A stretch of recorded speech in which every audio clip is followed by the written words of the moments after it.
Hello guys, और आपका स्वागत करूंगा मैं अपने चैनल पे थोड़ी देर बाद में। लेकिन उससे पहले आप एक बार ये देखो, देख लिया?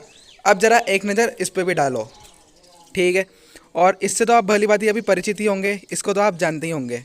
और वैसे आपको याद हो तो, अगर आपने देखी हो तो, मैंने आज अपने चैनल पे कम्युनिटी पे पोस्ट डाली थी जिसमें मैंने आपको एक लोकोमोटिव की पिक्चर शेयर की थी आपके साथ। तो आपने अगर वो नहीं देखी अभी तक तो आप इस वीडियो में अभी इसको यहाँ पे देख सकते हैं।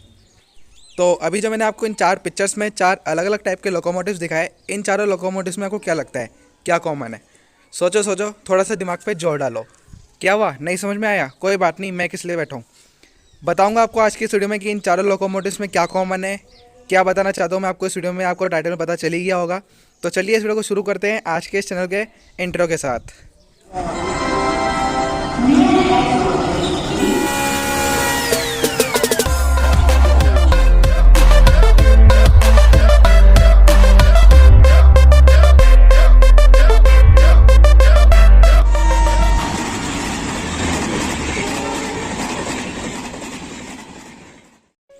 Welcome back to the channel guys. और मैं आपको बताना चाहूँगा कि जो थोड़ी देर पहले मैंने आपसे सवाल पूछा था कि इन चारों पिक्चर्स में क्या कॉमन है, तो मैं आपको बता दूं कि Indian railway time to time अपने लोकोमोटिव्स पे नए नए एक्सपेरिमेंट करता रहता है। जैसे कि आपको पता होगा कि अभी उसने एरोडायनेमिक P5 बनाया, तेजस लिवरी वाला।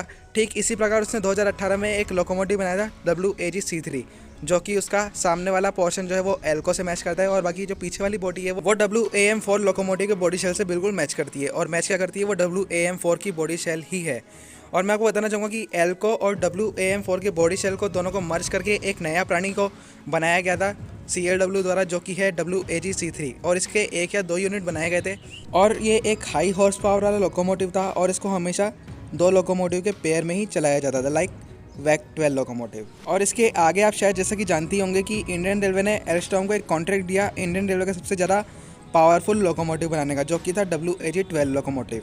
और जब तक एल्स्टॉम WAG-12 लोकोमोटिव बना था, उसके ट्रायल्स वगैरह होते, उससे पहले इंडियन रेलवे के इंजीनियर्स ने एक और एक्सपेरिमेंट किया जिसमें उसने एक WAG-9 लोकोमोटिव का अपर बॉडी शेल और एक EMD लोकोमोटिव की बोगीज ली, यानी कि जो उसका व्हील वाला पोर्शन होता है वो लिया, और उन दोनों को आपस में मर्ज करके एक नया लोकोमोटिव को जन्म दिया, जो कि है WAG-11।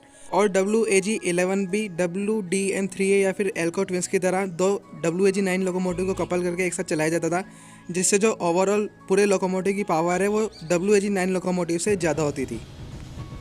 अब आप इन दोनों लोकोमोटिव के बारे में तो जान ही गए होंगे, लेकिन ये तीसरा प्राणी कौन है जिसका भी रिसेंटली जन्म हुआ है 2-3 हफ्ते पहले ही, और ये WAG-11 और WAG-C3 दोनों लोकोमोटिव के बॉडी शेल से बिल्कुल मैच करता है। सो गाइज, ये जो आप नया लोकोमोटिव अभी यहाँ पे देख रहे हैं, ये है रेलवे का नया WAG-10 लोकोमोटिव। जी हाँ, आपने बिल्कुल सही सुना है, इसको रेलवे ने नाम दिया है WAG-10 लोकोमोटिव। और आप जैसा कि यहाँ पे देख सकते हैं, ये जो WAG-10 लोकोमोटिव है वो बिल्कुल मैच करता है WAG-C3 लोकोमोटिव से।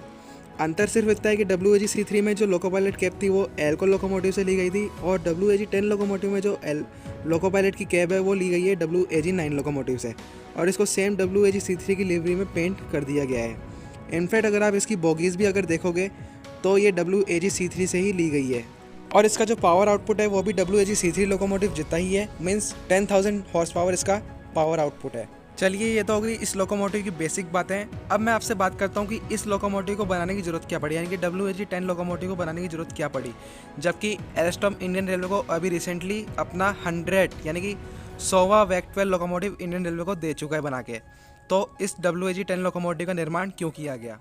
सो गाइस, अगर वैसे देखा जाए तो WAG-10 लोकोमोटिव और कुछ नहीं बल्कि WAG-C3 का ही एक मॉडिफाइड रूप है, यानी कि WAG-C3 को रिबिल्ड करके WAG-10 लोकोमोटिव बनाया गया है। और क्योंकि WAG-C3 लोकोमोटिव एक फ्लॉप लोकोमोटिव है पूरी तरीके से, और उसका यूज़ रेलवे सिर्फ अपनी शंटिंग ड्यूटीज़ में ही करती है, तो जो कमियाँ WAG-C3 लोकोमोटिव में रह गई थी उसको जो है कमियों को दूर करने के लिए WAG-10 लोकोमोटिव बनाया गया है। और अगर मैं आपको सीधे सरल शब्दों में समझाऊँ तो रेलवे और कुछ नहीं बल्कि फिल इन द ब्लैंक्स का गेम खेल रहा है। फिल इन द ब्लैंक्स का मतलब तो आप सभी जानते होंगे, आपने सभी ने कक्षाओं में पढ़ा होगा, छोटी कक्षाओं में। अगर मैं हिंदी में समझाऊँ आपको तो वो है रिक्त स्थानों की पूर्ति कीजिए। तो आप सभी जानते हैं कि रेलवे के पास है WAG-9 लोकोमोटिव। WAG-9 के बाद आया था रेलवे में डायरेक्ट WAG-11, और WAG-11 के बाद WAG-12 भी रेलवे में शामिल हो गया था।